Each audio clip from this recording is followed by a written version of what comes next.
అంగన్వాడీ కేంద్రాలను అరకొర వసతులు పట్టి పీడిస్తున్నాయి.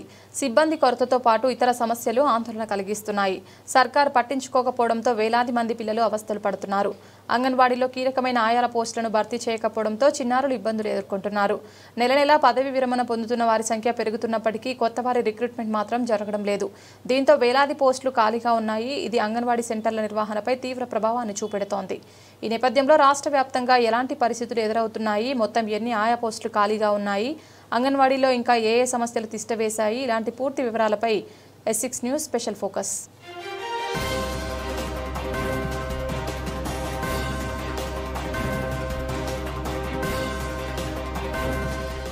5 ఏళ్లలోపు పిల్లలకు అంగన్వాడీ కేంద్రాలు అక్షరాలను నేర్పిస్తాయి.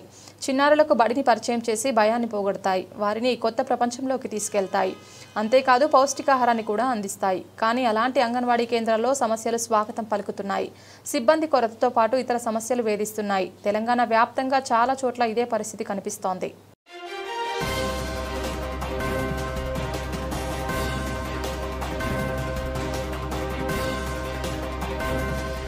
రాష్ట్రంలో 35,500కు పైగా అంగన్వాడీ కేంద్రాలున్నాయి. వాటిలో 7,834 సెంటర్లలో ఆయాల పోస్టులు ఖాళీగా ఉన్నాయి. అంగన్వాడీ టీచర్లే ఇక్కడ మొత్తం పనులు చూసుకుంటున్నారు. ఒకవైపు చిన్నారుల పర్యవేక్షణ, మరోవైపు గర్భిణీలు, బాలింతలకు పౌష్టికాహారాన్ని అందించడం వారికి భారంగా మారుతోంది. మారుమూల ఏరియాల్లో పనిచేసే టీచర్లు మరిన్ని అవస్థలు పడుతున్నారు. అధికారంలోకి వస్తే వారి జీతం 18,000 రూపాయలు చేస్తామని కాంగ్రెస్ సర్కార్ హామీ ఇచ్చింది. అది కూడా నెరవేర్చడం లేదని టీచర్లు ఆవేదన వ్యక్తం చేస్తున్నారు.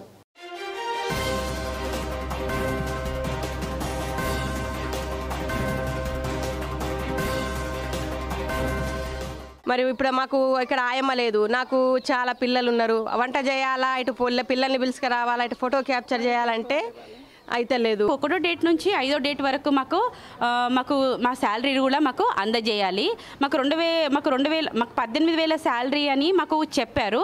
ఇది వరకు మాకు ఇంకా ప్రొవైడ్ చేయలేదు. మా పెంచిన వేతనాలు కూడా మాకు చెల్లించాలి. ఎందుకంటే మాకున్న ఈ శాలరీలో మేము అంగన్వాడీ రెంట్ కూడా కట్టుకోవాలి. ప్లస్ మేమున్న మా ఇంటి రెంట్లు కూడా మేము కట్టుకోవాలి.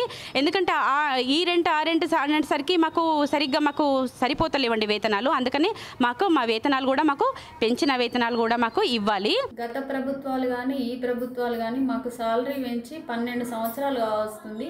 అప్పుడు తెలంగాణ ప్రభుత్వం ఉన్నప్పుడు కొంచెం మా పోరాటాల ఫలితమో అదో ఇదో కొంచెం సానుభూతిగా చూపించి ఒకసారి సాలరీ పెంచిర్రు వాళ్ళ హయాంలో. కానీ కాంగ్రెస్ ప్రభుత్వం వచ్చిన కాంచెల్లి కనీసం అంగన్వాడీ టీచర్లను పిలిచి ఒక మీటింగ్ లాగా ఇంతవరకు ముఖ్యమంత్రి మీకు కళ్ళతో చూడలేదు.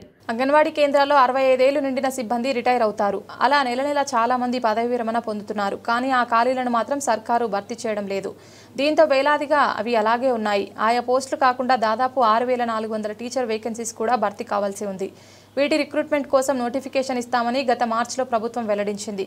కానీ ఆ దిశగా కార్యాచరణ చేపట్టలేదు. దీనిపై ఆశావాహులు అసంతృప్తి వ్యక్తం చేస్తున్నారు. వెంటనే నియామకాలు చేపట్టాలని అంటున్నారు.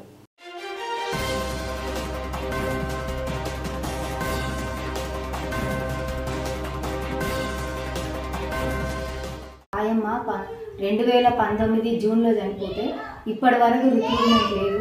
7 సంవత్సరాల నుండి ఆయాను రిక్రూట్ చేయకపోతే నేనే నా జీతం డబ్బుల నుంచి మనిషిని పెట్టుకొని పని చేయించుకోవడం జరుగుతుంది. ఈ ప్రభుత్వము వచ్చినప్పటి నుండి కూడా మాకు ఎలాంటి బిల్లులు చెల్లించడం లేదు. 8 సంవత్సరాల నుండి టీఏడిఏ రావడం లేదు. అంగన్వాడీ కేంద్రాలకు 4 గ్యాసులు సరఫరా చేసేది. ఈ 2 సంవత్సరాల నుండి గ్యాస్ సరఫరా లేదు. ఆ బిల్లులు కూడా మా జీతాలకెళ్ళి మేము పెట్టుకోవడం జరుగుతుంది. ఆఫీసు నుండి ఎలాంటి మాకు బిల్లులు రావడం లేదు. అంగన్వాడీ కేంద్రాలలో ఆయాల టీచర్లను రిక్రూట్మెంట్ చేయాలి. భీమదేవరపల్లి సెక్టార్ 1లో 8 మంది టీచర్లు వేకెంట్, 9 మంది ఆయాలు వేకెంట్ ఉన్నారు. దీనివల్ల మాకు రిపోర్ట్స్ కానీ సరైన టైంకు అందియలేకపోతున్నారు. ఎందుకంటే వాళ్ళ సెంటర్లు చేసుకోవాలి, ఇన్ఛార్జి సెంటర్లు చేయడం వల్ల ఇబ్బంది అవుతుంది. దానివల్ల రిపోర్టు కొంచెం లేట్ అవ్వడం వల్ల మాకు టీచర్లకు బాగా ప్రెషర్ తీసుకొస్తున్నారు. సెంటర్లో టీచర్ లేకుంటేనే ఆయాకు అర్హులని అంటున్నారు. అలా కాకుండా ఈ అర్బన్లో ఎక్కడ ఖాళీ ఉన్న టీచర్ పోస్ట్ను మాకు ప్రమోషన్గా ఇప్పించగలరని కోరుచున్నాము. ఇదిలా ఉంటే అంగన్వాడీలో టీహెచ్ఆర్, బాలామృతం వంటి వాటిని అందిస్తారు. దీనికోసం పోషణ్ అభియాన్ యాప్ను ఉపయోగిస్తారు. దీనికి కొన్నాళ్ల క్రితం లబ్ధిదారుల ముఖ ధృవీకరణ అనుసంధానం చేశారు. దీంతో కష్టాలు మొదలయ్యాయి. ఓటీపీతో పాటు ఇతర సమస్యలు ఎదురవుతున్నాయి. టెక్నికల్ ఇష్యూలు కూడా తలెత్తుతున్నాయి. దాదాపు 6 నెలలుగా ఇది ఇలాగే కొనసాగుతుండటంతో ముఖ గుర్తింపు ప్రక్రియ ముందుకు సాగడం లేదు. ఇలాంటి పరిస్థితుల్లో అంగన్వాడీలో నెలకొన్న సమస్యలను పరిష్కారం చూపాలని టీచర్లు, సిబ్బంది కోరుతున్నారు. సర్కార్ వెంటనే స్పందించి తగిన చర్యలు చేపట్టాలని విజ్ఞప్తి చేస్తున్నారు. వారి కష్టాలు త్వరలోనే తీరాలని ఆకాంక్షిద్దాం.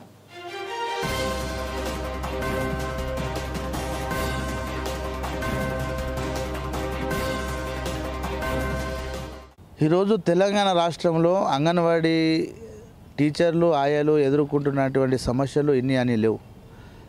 చెప్పుకోనంత సమస్యలు అంగన్వాడీ టీచర్లు, ఆయాలు ఎదుర్కొంటూ ఉన్నారు.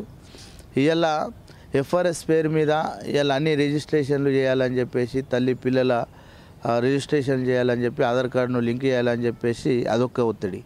అలాగే ఎప్పుడో ఇచ్చిన ఫోన్లతోనే మీరు ప్రతిదీ అప్డేట్ చేయాలని చెప్తా ఉన్నారు. అలా అప్డేట్ ఫోన్లు సహకరిస్తలేవు. వాళ్ళకి 5G ఫోన్లు ఇవ్వాలా లేదా ట్యాబ్లు ఇవ్వాలా.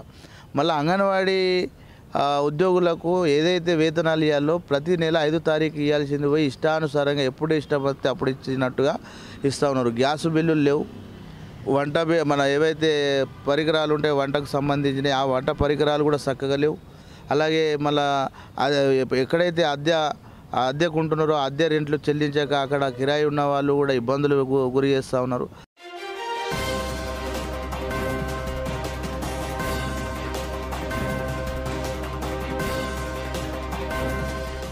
ఇది ఇవాల్టి స్పెషల్ రిపోర్ట్. ఇలాంటి మరిన్ని ఆసక్తికర అంశాల కోసం మా ఛానల్ను వీక్షించండి. అలాగే సబ్స్క్రైబ్ చేసుకోవడం మర్చిపోకండి.